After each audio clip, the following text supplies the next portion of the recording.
All Hit Radio.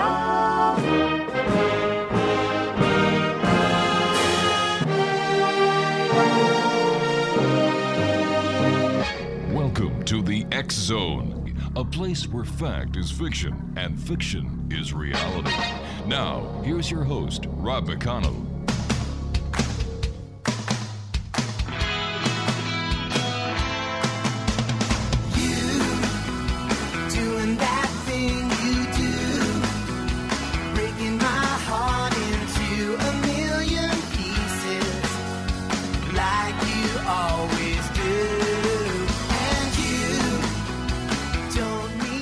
And welcome back to the X Zone, everyone. I am Rob McConnell, and for the next 2 hours, I'm your host and your guide as together we cross the time-space continuum to this place that I call the X Zone. It's a place where people dare to believe and dare to be heard. It's a place where fact is fiction and fiction is reality, and the X Zone comes to you Monday through Friday from 10 p.m. Eastern until midnight right here on your hometown radio, Classic 1220. And around the world on classic1220.ca. If you'd like to send me an email, the email address is just as simple as the call sign, except it's xzone@classic1220.ca. UFOs are the order of this first hour of tonight's show, X Zone Nation. Our guest is Craig Campobasso, and he is an author, and we're going to be talking to Craig about UFOs. And Craig is in Los Angeles, California. Craig, thanks you very much for joining us, and welcome to the X Zone. Thank you. Thank you for having me. Craig, how did you get involved with UFOs? Well, interestingly enough, I when I was 26, I had a major spiritual awakening, which sort of gave me this impetus to learn really about what was out there in the universe. Never really had quite thought about it before. And so I just started delving into lots of books. I used to spend a lot of time at the famous Bodhi tree in Hollywood. Sadly, it's no longer there. And then I started meeting actual contactees, started going to conferences, met a lot of the ufologists, started going on investigations with them. And I started when I was 26 and I'm 64 now. So I studied and read loads of books on contactee cases where people from Earth here were having face-to-face contact with extraterrestrials. So I just found that fascinating. And, you know, each case brought a whole cavalcade of just information about these different worlds, the people, their customs, you know, things of that nature. So now, Craig, you're just not a ufologist, somebody who writes about UFOs, but you're also an award-winning filmmaker and Emmy-nominated casting director. Yes. I believe your first commercial that you landed was for McDonald's doing their McDonald's chicken sandwich. It was, and I've never seen it. I mean, I did it when I was really young. I was so excited to book a national commercial. Right. And but I never saw it. It never aired in Los Angeles. It aired everywhere else but here in Los Angeles. So yeah, but that takes me way back. I always say to everybody, you know, if you can find that commercial, I really want to see it. Hey, listen, I have to ask you, did they give you any free samples? No, you know what they do is they bus you to the city of industry where they have a fake McDonald's for shooting, right? It's just a big giant building. It's a set, and that's where you go and you film the commercials. I don't think we ate the food because I'm sure, I don't even remember. I just remember serving it to a customer. Wow. Right? So, yeah. You know, when you say they bus you to the set, my God, that's McDonald's. Why didn't they fly you first class? because it was only a couple hours away. Okay, you're more than gracious with them than I would be.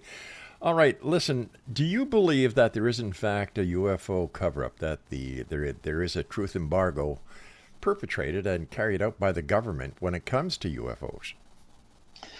Well, I mean, that goes we're going way back, to even pre-Eisenhower, where it was covered up. And I've had lots of conversations with Steve Bassett about Oh this. yeah, Steve's a good guy. And yeah, he's great. And it really it started, and then what they do is they propagate making humor of this and making fun of contactees and things like that. And so there really was there's been a cover up in many different areas where they had paid influencers who would go out, and if somebody saw something, they would say, yeah, no, what they saw was swamp gas. I mean, it's like the most ridiculous answers, that you ever heard of. But, Steve and I did a show with Steve, and I researched the government being involved in film and television. And there was a gentleman, and I can't tell you his name off the top of my head, but he had done extensive research, and there was probably, I think it was 2,500 cases that he found where the government did help to fund these films and TV shows, but they wanted to make sure that the Air Force or the military or whatever was being portrayed in a favorable light. Right. So so that was the exchange. And if they had script changes and things like that, I mean, come on, face it, if you're making Maverick, you need the toys. That's right. Yeah. You definitely need the toys. And so it's fascinating. I remember talking to George Filer. That was Filer Files. Sure. Of course, George. He's a MUFON state director back east. But he was a major at the time of Valiant Thor at the Pentagon.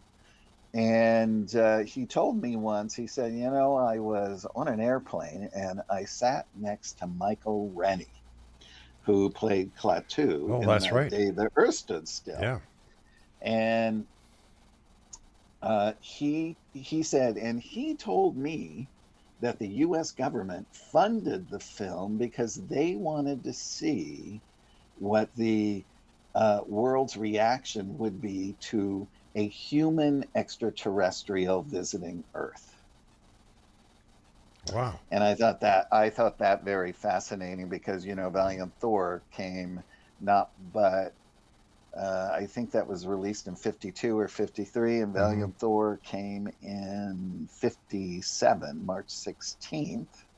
But they knew that he was coming well before his arrival, Universal Emissary. So it's kind of interesting if these puzzle pieces really fit together, or if it's just one of those fluke things. Yeah, taking a look at Hollywood and how much influence they have on the general public.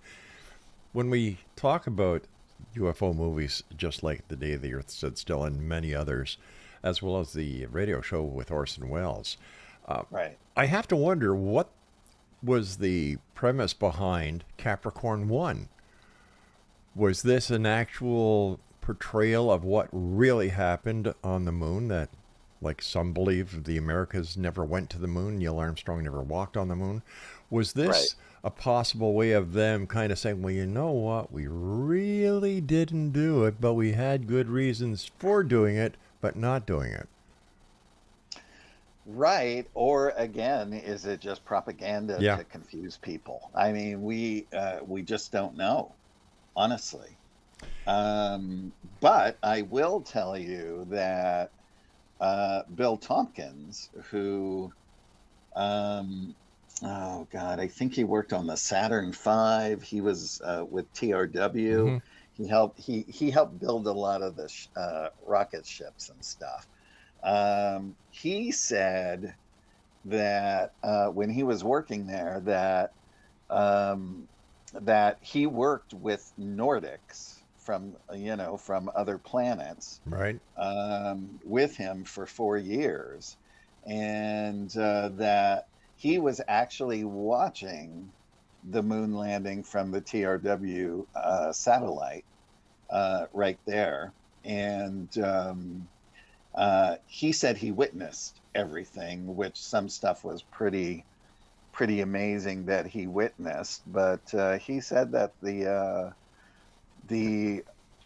Nordics actually came to help to assist to build Navy starships so that we could join the Nordic Navy to combat our shared reptilian problem. Now, for the listeners who are saying, "All right, the Nordics, are they talking about people from Norway?" No, we're talking about the extraterrestrial race known as Nordics. But here's my question to you: if the Nordics were there at the time of the moon landing, right? Why didn't they give us better technology? I have no clue why, or were they there to just assist in other areas? I don't know. Yeah. I really don't know the answer to that. Yeah, it's just like people who talk about reverse engineering, and I'm saying, well, gee, Right. if reverse engineering is real, shouldn't we be further advanced? Why are we still using solid rocket fuel? Why are we only staying beneath the Van Allen belt with the ISS if, the technology is and has been made available to the U.S. government and other governments of the world by the ETs? Just many questions that still perplex me after doing the show for 30 years. Or do they have it and are just not showing it? That's the other side of the coin. That's the other side of the coin, and they're not going to show their cards because of the other countries. So... But what makes us think that it would only be the United States of America that the Nordics and other races would work with?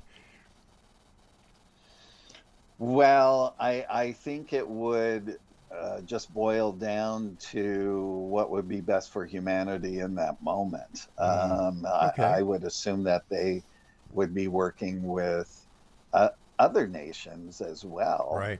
As long as it wasn't being used for bad purposes, because anything created is got the good side and the bad side. Hey, listen, Craig, you and I have to take our first commercial break. Exo Nation, our guest this hour is Craig Campobasso, and we're talking about UFOs. When we come back from this break, we're going to talk about the book that he wrote about MUFON, about reptilians, about all the different races. Fascinating topic, fascinating guest, fascinating show. This is the X Zone, a place where people dare to believe and dare to be heard, Monday through Friday from 10 p.m. Eastern until midnight, right here on your hometown radio, Classic 1220, and streamed at classic1220.ca. If you'd like to visit the official fan page of the X Zone radio show on Classic 1220, www.xzoneradio on classic1220.ca.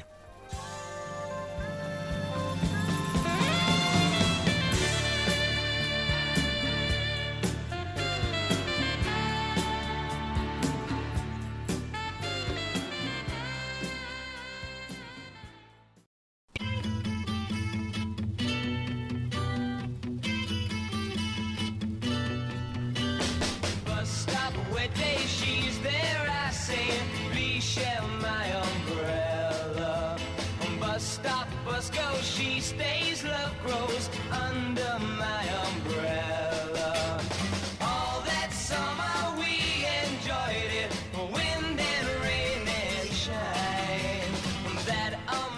Welcome back. This is the X Zone on Classic 1220, streamed around the world on classic1220.ca.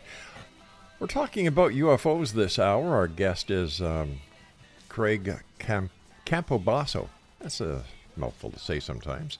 It is. Yeah, and Craig, thanks very much for joining us and taking time out of your very busy schedule to be with us tonight here.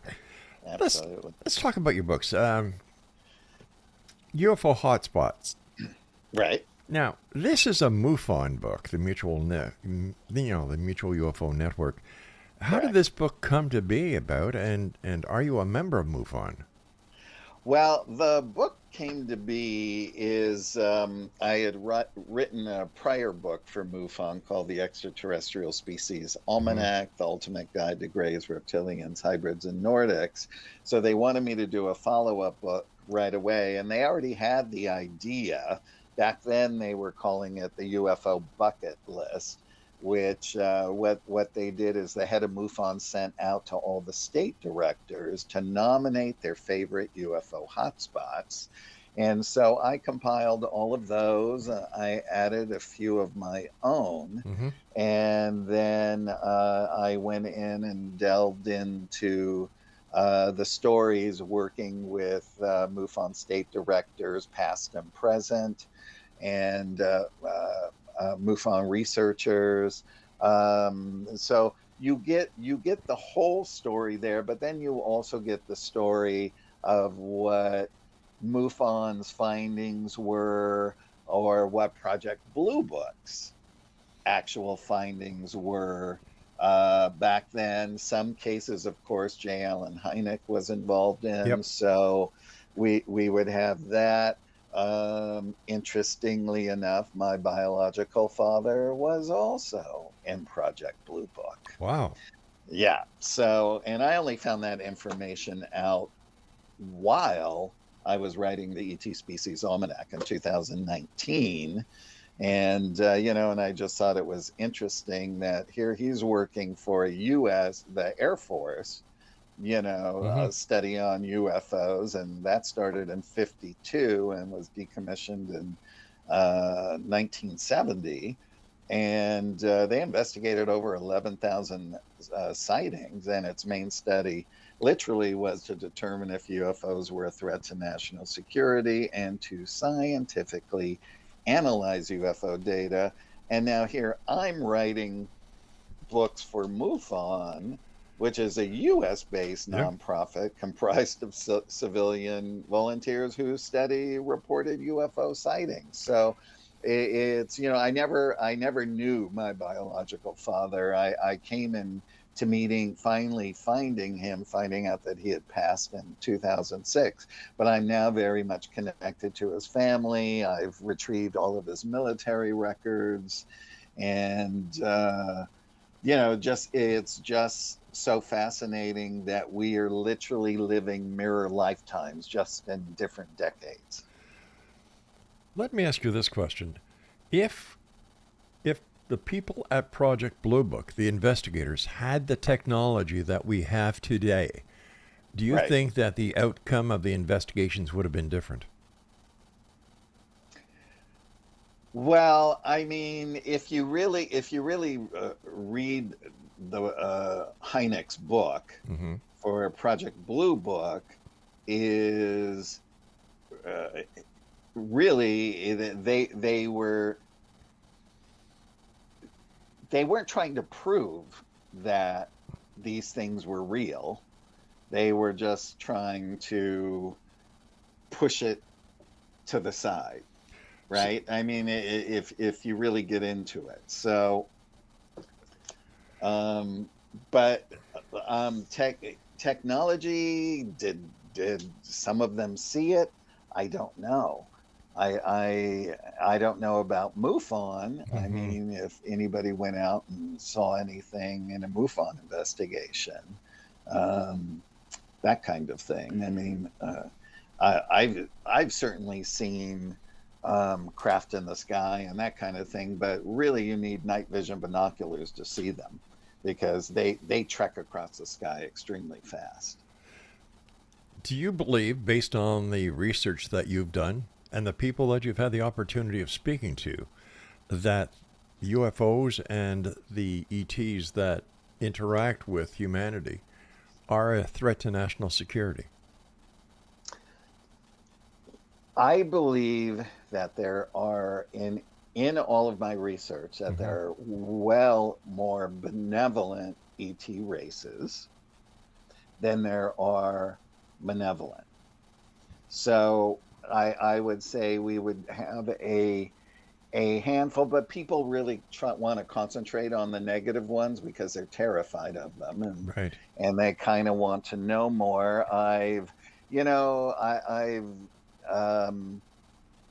It's interesting because I'm friends with, and I've talked to like Yvonne Smith, for instance, who's regressed thousands of people who have been abducted, and she says in the beginning stages, they're absolutely terrified because they don't know what's going on. Yep. Right. But as they grow into it, they realize that this has been a great experience, that it's a learning experience, and that they have actually spiritually grown.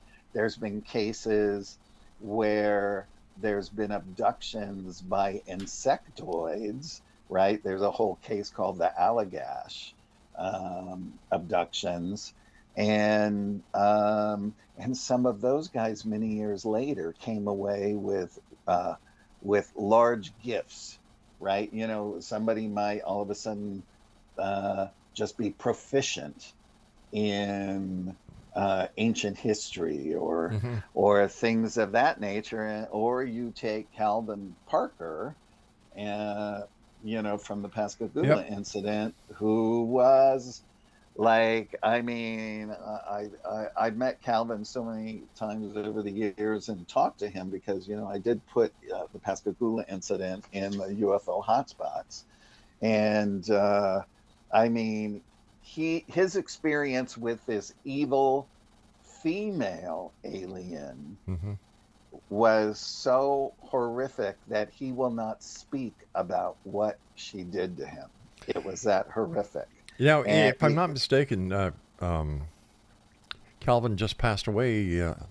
He did, yes. We did. He was a gentleman. I had him on the show a number of times.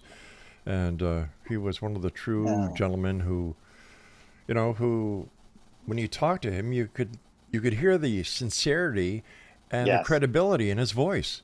Yes. Yeah.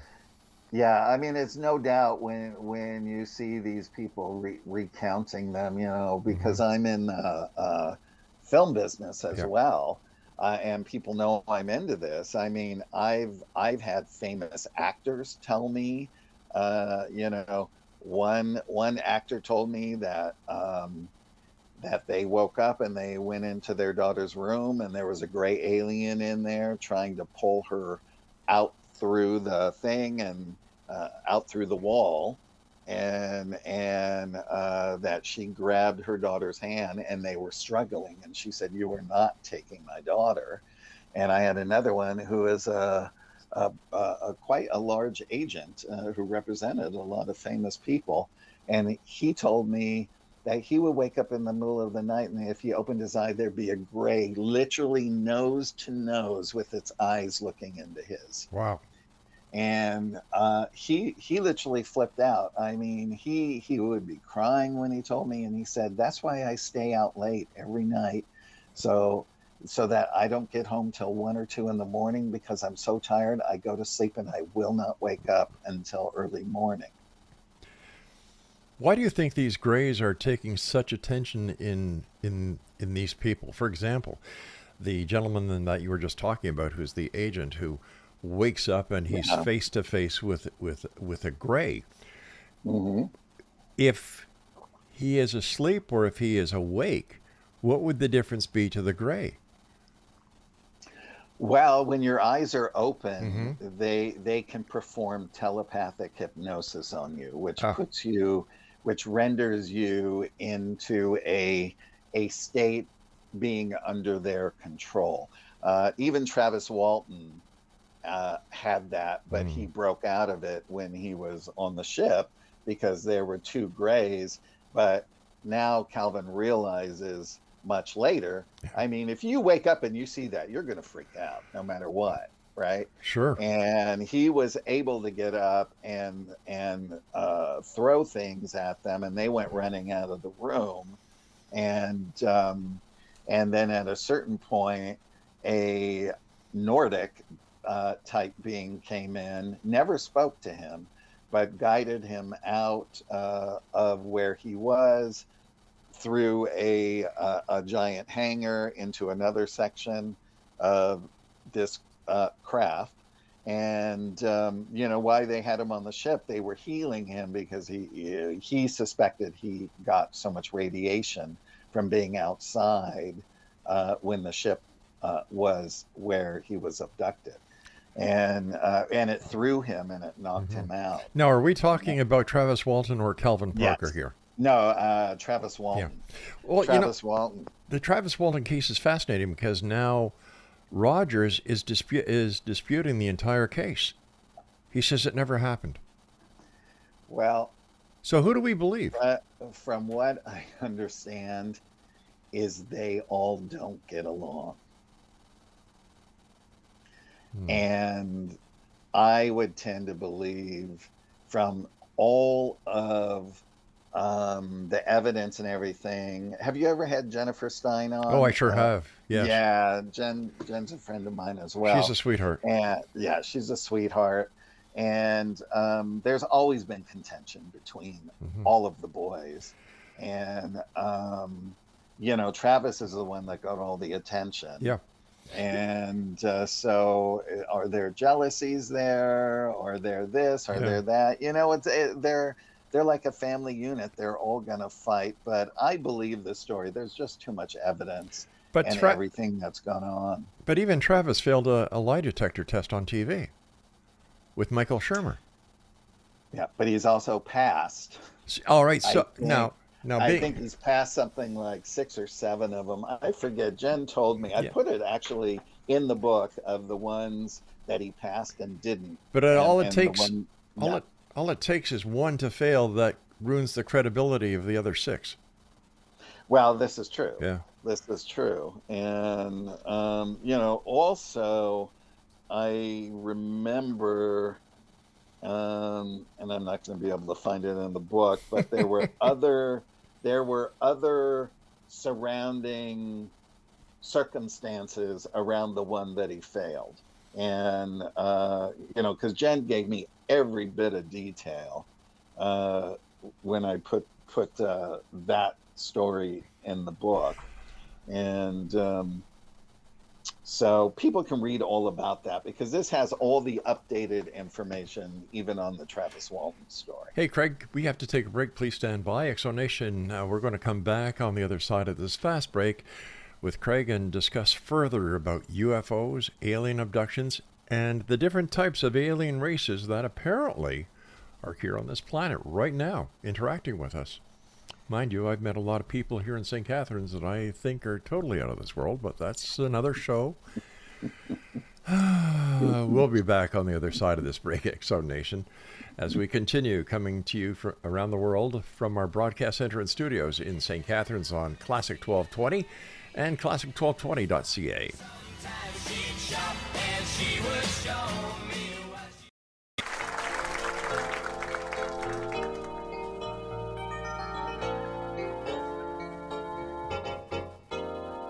Well, I just got back from Roswell, where the aliens have been. And if you ask the feds the cause, well, they'll only lie again. Now I'm hunted by the gumshoes, and I'm wanted by the cops, 'cause they think that I might be the guy making circles in the crops. And I know that there's a conspiracy from the voices in my head. Elvis lives, that's clear to me. It's McCartney who is dead. And if the Mars men should come again and take me, I will go. I will take a trip on their rocket ship. God bless the UFO.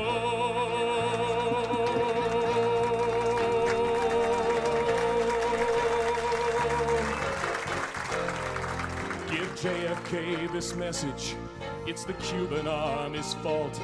And I know that Dave Koresh is alive inside a vault.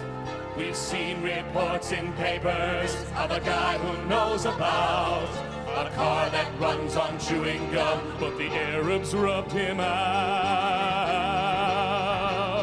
And we loudly warn that America is badly unprepared. With the Cold War through, we need something new that can get you good and scared. Do you wonder just who is warning you of conspiracies today? We're the ones who fill the rumor mill. We are the CIA.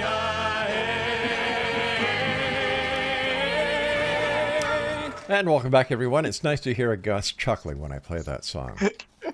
You know, Craig, I remember playing this song, it must have been about, for the first time, about 14, 15 years ago. I really can't remember. And the next day I got a very short email that said, in your song, it said I was dead, but as you can see by this email, I'm not. Paul. Oh my God. I said, oh, okay, I've got that email framed somewhere. Yes. Let me ask you, where is the most visited UFO hotspot? Is it Roswell, New Mexico, or is it somewhere else? Well, I would say the most visited, do you mean in the sense of where most UFOs are seen, where you're guaranteed to see a UFO if you go, or one where people go and visit hoping to see a UFO? Where would you suggest the mecca of UFO sightings where people can go and actually see a UFO would be? Well, one is Isetti Ranch in Washington State, right by Mount Adams. Mm-hmm. There's a supposed base under Mount Adams, and I've been there, and many people I know have been there, and you will always see something up in the sky, and the ships come and perform for everybody there.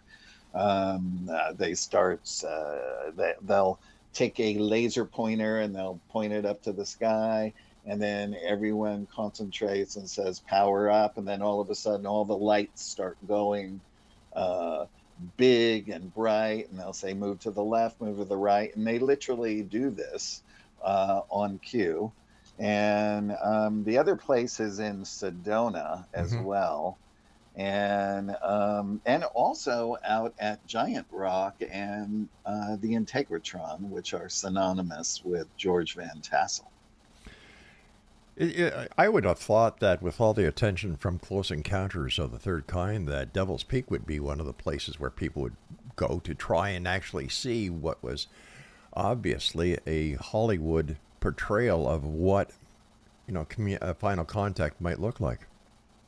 Right, and I've only known one person that's ever traveled to the Devil's Tower. Really? Isn't that interesting? Yeah. Because people usually flock to Sedona or the other places that I mentioned. Now, the example that you just gave us of what people see in the sky with the laser and going right, going left, bright, lights on, lights off. How do the officials react to any evidence? For example, as a filmmaker, I'm sure that you film it and other people take photos of it. Number one, why don't they go to the officials, and why don't they bring this evidence to the media? Well, now people just post it online because everybody's got a cell phone. So people are filming things all the time. But then if you read the comments, that's CGI. Somebody faked that. I was just going to say that. You as a filmmaker and us here in television production, we know how easy it is to create something in CGI, and now with AI on top of CGI, my God, it's a mecca for us. But putting it online compared to seeing it on a network, even like CNN, doesn't that add more credibility to the sighting? Well, it does, especially with the Tic Tac. right? The Tic Tacs that were originally seen in San Diego. Yeah. I think a lot of people don't know that the ones, that were smaller, that were traveling above the water, what was actually below the water was a mothership of what those were that was trekking extremely fast across the water, and the small one was right over it. Preston Dennett has written a book about that, and Yeah. you know, how can you deny so much evidence? Does the government or do the powers to be? I'm sorry, I don't want to tick anybody off in the government, since we're governed by the CRTC here in Canada. Right. Is it possible that the powers to be really don't give a damn? Well, I think it all started off with just trying to keep everything under their control, Mm-hmm. to also not let information out to other countries and things like that. And I think their stance way in the beginning was to silence witnesses and things like that. I just finished a documentary to the Extraterrestrial Saga Almanac, Mm-hmm. and I actually have J. Allen Hynek's son Paul, who's fantastic, talking about the real Men in Black and how real they were, Right.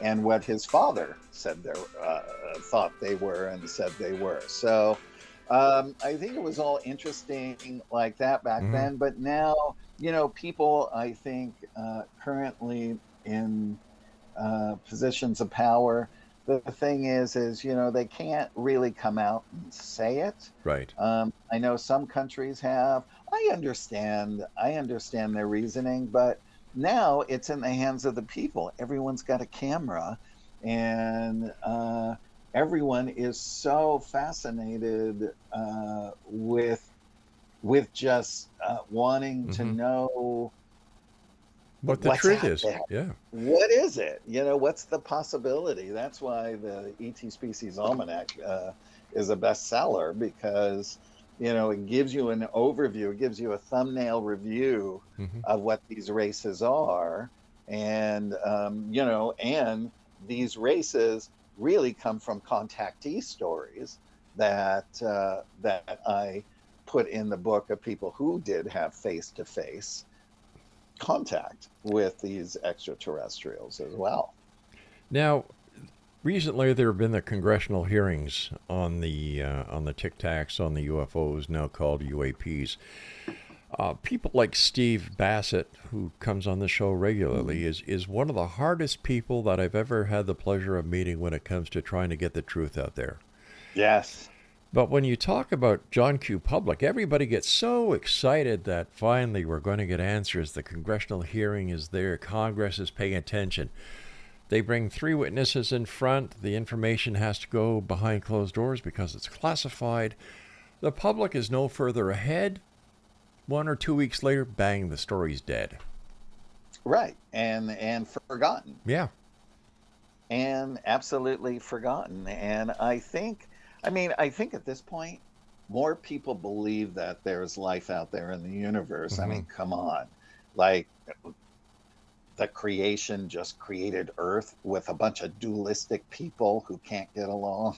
So, Yeah, exactly.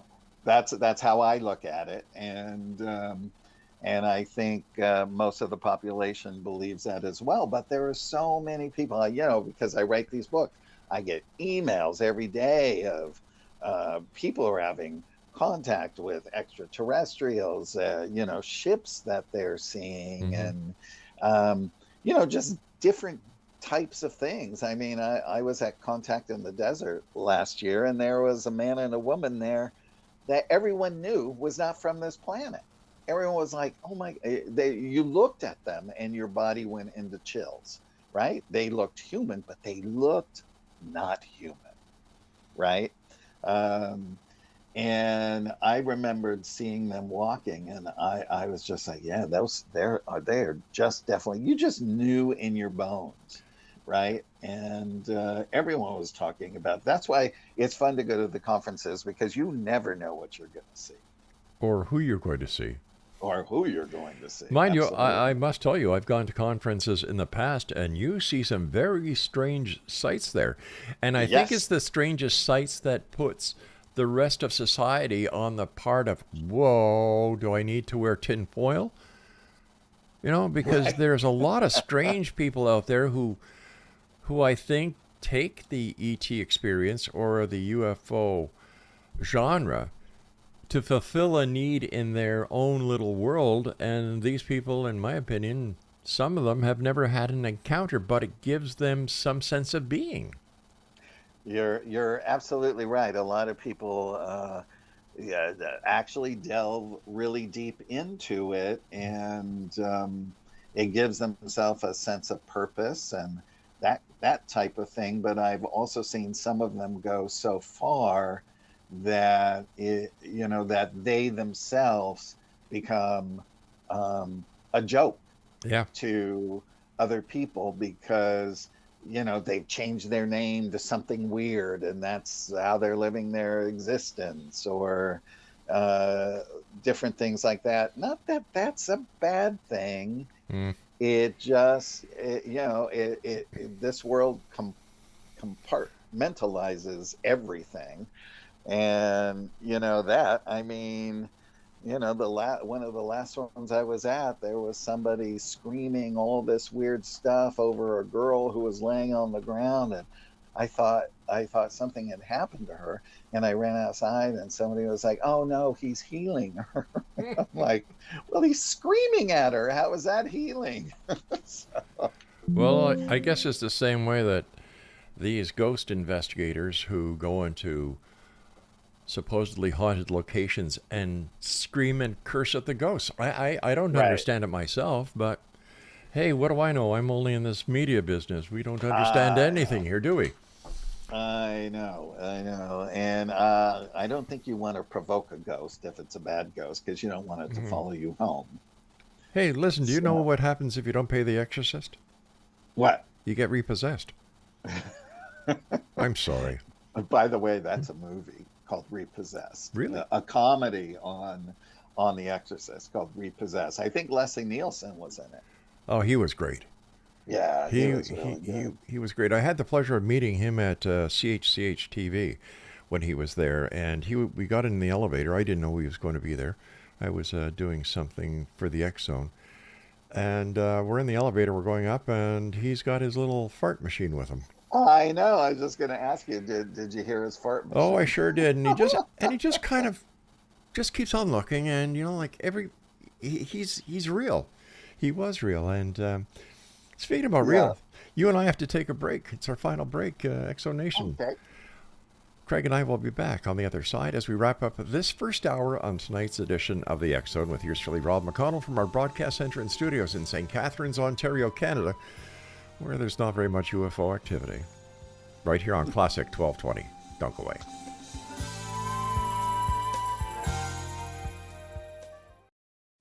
I'm Rob McConnell, and welcome to the X Zone, a place where fact is fiction and fiction is reality. Today on the X Zone, are people really being abducted by aliens?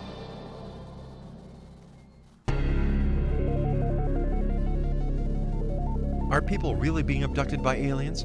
Well, if you were to ask 9-year-old Ryan from Port Colborne, Ontario, he would show you the marks on his hands and tell you about the night he was teleported from his bedroom into a hovering UFO over his home, and about the experiments the aliens conducted on him. Dr. Roger Lear, a medical doctor in California, has extracted 11 implants from people in Canada and the United States who have only one thing in common.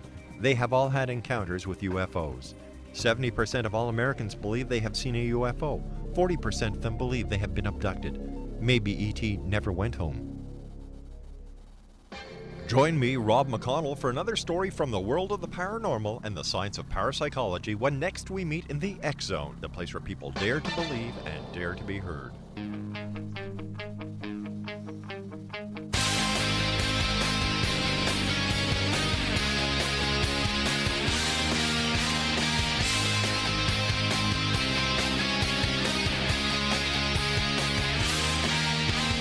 I'm sick of being alone. When are you coming home? Just a glimpse of your face. I can remember smelling your hair. I'll meet you anywhere, somewhere that no one can retrace.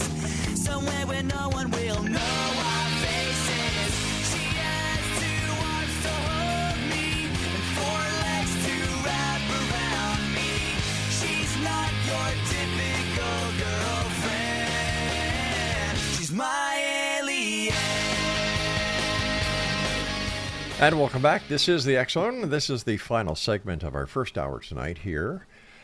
Craig Campobasso is our guest this hour. His website, X-Zone Nation, is... Do you have your pens and paper ready? Yeah, I know. I'm showing my age. Autobiography of an ET.com. First of all, Craig, thanks very much for coming. I know you're very busy, and the topics that you've covered over the years. Yes. How has that changed your opinion or the way that you look at life as we used to know it compared to the way that you now look at life? Well, the more you know, the less you know, because it just brings on more questions, and your mind just keeps expanding and expanding. And when you start to get into even higher evolution, Right. As I've striven for, even in meditations, you connect with beings not of this earth, but it is in a different kind of way, in the sense of you'll get a click at the back of your neck, and all of a sudden they appear like your eyes are open inside your eyelids. And sometimes they give a spiritual metaphor, or just pop in and say hello. I call it the universal internet. There are those who believe that religious philosophies such as Christianity actually believe in aliens without even knowing that they're believing in aliens, or should we say ETs. Many of those in these different religious practices believe that the Nephilim, those who descended from the skies to mate with the fair maidens of earth, were actually ETs. Yeah, I mean, there's many things that have been said about that, that they were the fallen angels, or that they're sort of like the demigods of the gods and humans. And Dr. Frank Stranges, who wrote the book Stranger at the Pentagon, I knew Dr. Frank for the last 8 years of his life. I made the short film Stranger at the Pentagon. You did that? I did, yeah. Fantastic. I produced and directed it, and I'm looking for some millionaires out there so I can get the feature film going. I've got everything is done and ready to go, so I'm looking for financing now. But anyway, his thing that he spoke about were UFOs in the Bible. Yep. And what was interesting is when he was in 1959, he was brought to a church in Washington, D.C. to speak for 2 weeks. And on the night that he spoke about UFOs in the Bible is when a Pentagon secretary approached him and said to him that at the time, Dr. Frank had a picture of Valiant Thor on his board. He didn't know his name, but the quick backstory to that is August Roberts, prior to that, a amateur ufologist and an Air Force photographer, was at the Howard Menger farm, and he took all the photographs of Valiant Thor, his vice commander, Dawn, and Jill, who was another vice commander's wife.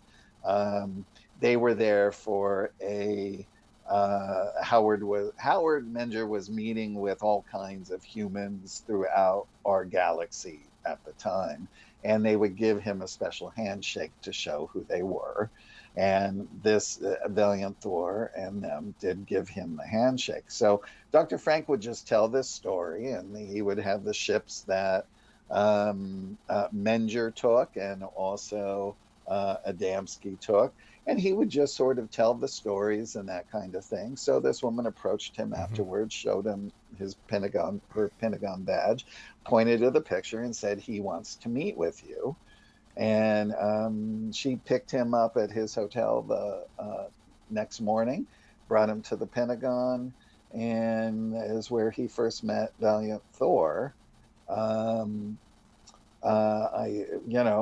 There in a little room inside the Pentagon, which George Filer also told me was true, because he said there were other military officers. I mean, everyone was talking about the extraterrestrial at the Pentagon at that time. The scuttlebutt. They knew which room he would work out of during the day, and all of that. So, but what's interesting too is, Dr. Frank had told me this story many times, and and when he passed away, his wife actually gave me his Bible, and his Bible was stuffed with notes. And in all of those notes was the night that he spoke about UFOs at and the Bible there in Washington, D.C., and exactly what he talked about. And I just found that fascinating. I had the pleasure of spending many hours one-on-one with Frank when he was up in Kitchener, Ontario. Yes. Yeah. I remember when he went up. Yeah, and my wife and I met him at the hotel that he was staying at, and we talked for several hours. He was one of the most fascinating men I've ever had the opportunity and pleasure of meeting. Yes. And he sent me a membership to his organization. Yeah. And I was he was also on the show many times, and I was so sad to hear about his passing.